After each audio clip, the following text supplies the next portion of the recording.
What's up, Choombas? JonJonTheWise here, and I got another Cyberpunk video for you guys. This time I'm going to be talking about the topic of playing your game outside of Night City.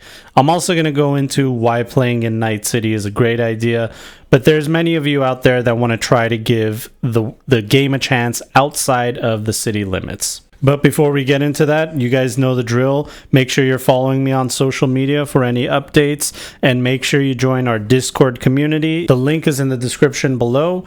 We are a community of Cyberpunk and tabletop fans. We talk about wargaming and all kinds of stuff. Bottom line, we're a community that wants to connect with you about our favorite games. And make sure you guys subscribe to my podcast, Tabletop Cyberpunk, where I have interviews. I also upload audio versions of some of my videos on there.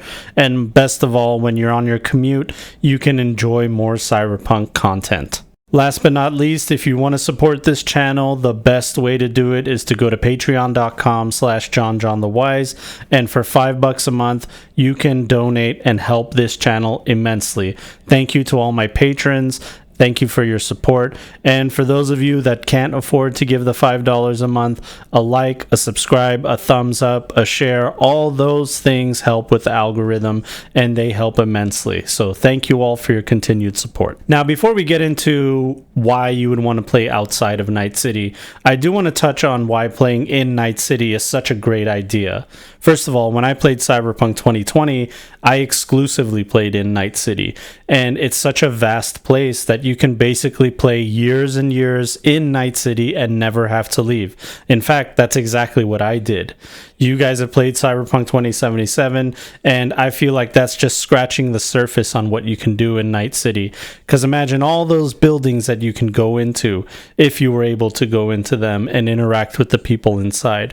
Night City is that vast. Now, one of the major benefits of playing in Night City is the Night City sourcebook. Yes, it's a Cyberpunk 2020 sourcebook, but it really does not take much to convert it to red. All you got to do is make sure the Arasaka building is a huge crater that's a rad zone or a hot zone, and you got to touch up some things here and there. Because there's so much rich and established lore in Night City, it does a lot of the work for you, and you basically just have to plug and play and add things that you think will help your campaign. There are gangs, there are corporations, there are different factions within Night City, and the Night City sourcebook for Cyberpunk 2020 lists them all.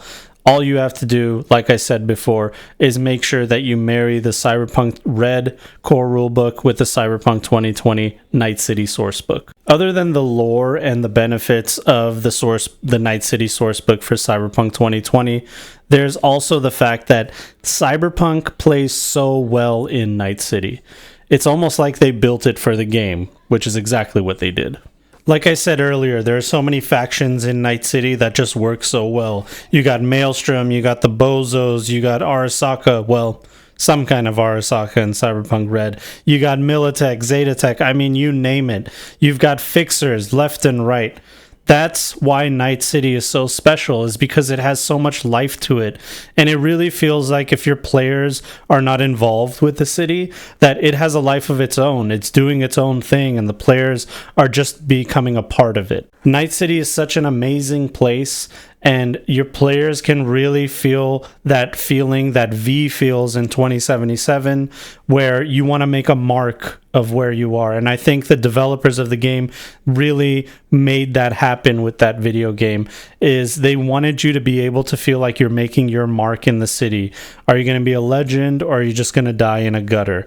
And that's what makes Night City such an amazing place. But that doesn't mean that you can't do the same thing somewhere else. Now, you might be asking, John, why would I play outside of Night City when everything is so established? Well, you can tell your own story. Yes, you can tell your own story in Night City, but you can tell a different story somewhere else. One of my favorite books, Home of the Brave, is a Cyberpunk 2020 source book. It has a vast information and knowledge about all of the United States. It has information of all the free states, all the states that have basically died out, and all the cities that have died out within. There's so much information in the Home of the Brave about these surrounding areas, and that's what really inspired me to make my own world outside of Night City. There's so much untapped potential outside of it, and because there's very little lore established for the places outside of Night City, that leaves a lot of room for creativity for you and your players. What if you want to run a campaign in a combat zone? What if an entire city is a combat zone? Imagine Night City turning into an entire combat zone. No government, no police, no infrastructure. It's just complete anarchy and chaos. That's something you can explore outside of Night City. Or what about the Badlands, where the nomads roam and where the bandits kill you and no one can help you? You can't really explore that in the city limits of Night City, but you can explore it outside of Night City. So bottom line, if you want to make your mark and make your own story within this game, I recommend that you play outside of Night City. Now, let me tell you how I did it and how you can get it done. First off, you want to find a place in the world. Now, if you want to do interstellar, extraplanetary kind of stuff, maybe you're in the High Rider situation or you're on the moon or Mars, that's a different subject. I'm just talking about Earth. Let's find a place on Earth, a city, in a country, on a continent, on this planet. Now, once you do that, I would highly recommend that you go into various communities like our Discord community, link in the description below, or the official R. Talsorian Discord, online Facebook groups, whatever. Talk to your friends. Try to find out if there's any source books for Cyberpunk 2020, 2013, or anything in between that gives you established lore about the place that you want to play in. For example, if you want to play in Europe, Eurosource is a great one. If you want to play in the United States, Home of the Brave is a great one. If you want to play in the Asiatic areas, the Pacific Rim sourcebook is a really good one. And there are so many in between that can help you. That's exactly what I did for my setting in Under the Crimson Sky, which I have dubbed the Devil's Triangle. I read Home of the Brave, I learned about Texas, and I read some other books as well. And I realized that other than having little tidbits of lore, there isn't really much out there, but it was enough to get me started. So the first thing I did was I made a history of the place.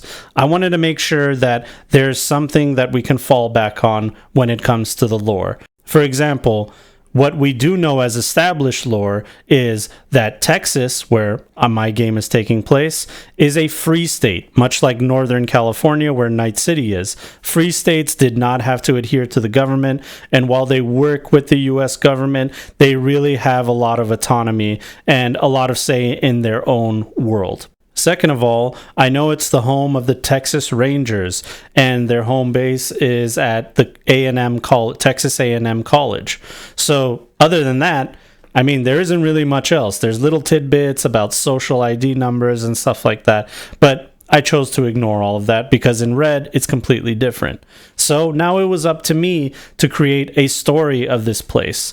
I had some pieces, I had some ideas, and now let me craft something with it. When I was reading Cyberpunk Red, I was inspired by the idea that a lot of the corporations had collapsed. And I thought to myself, what would that do to all the corporate zones? What would happen to all the people that lived in corporate zones when all of a sudden, all of the corporations, basically all of them, had collapsed?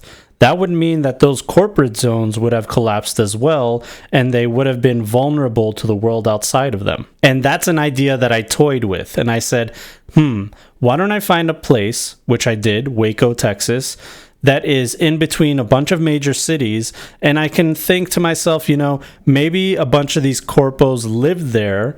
They lived in some kind of corporate zone city, and they commuted to all the major cities, Dallas, Austin, San Antonio, Houston, etc. Now, after the corporations collapsed, what are they left with? Nothing. The bandits start coming in, they start looting, they start raiding, and corporates have really nice things, and one thing that corporates can't do is defend themselves. They have to rely on outside help, security forces, and who's paying the security forces? Obviously, their former corporations. So that led to a major exodus. People were displaced, murdered, killed, taken prisoner, and it was a bloodbath. Now, that was my first seed of the story. Then the idea is, well, what happens next?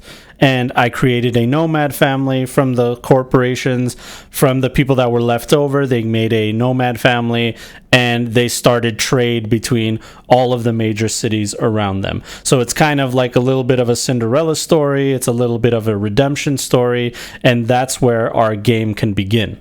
So as you can see, I took a little bit of information, I took some inspiration, I put them together, and I created a seed for a story arc. It feels like there's a world, there's something going on, and whether the players are involved with it or not, the world keeps moving on. Once you have your short history of the place, it's time to create your factions, because the factions are really important. These are the major power players that your players are going to be interacting with, and the ones that they're going to have to deal with to try to get their agendas going forward. Number one, corporations. You can't have a Cyberpunk game without corporations. Who are the major players? What are they doing there? Why are they there? What do they need? What do they want? What are their major agendas?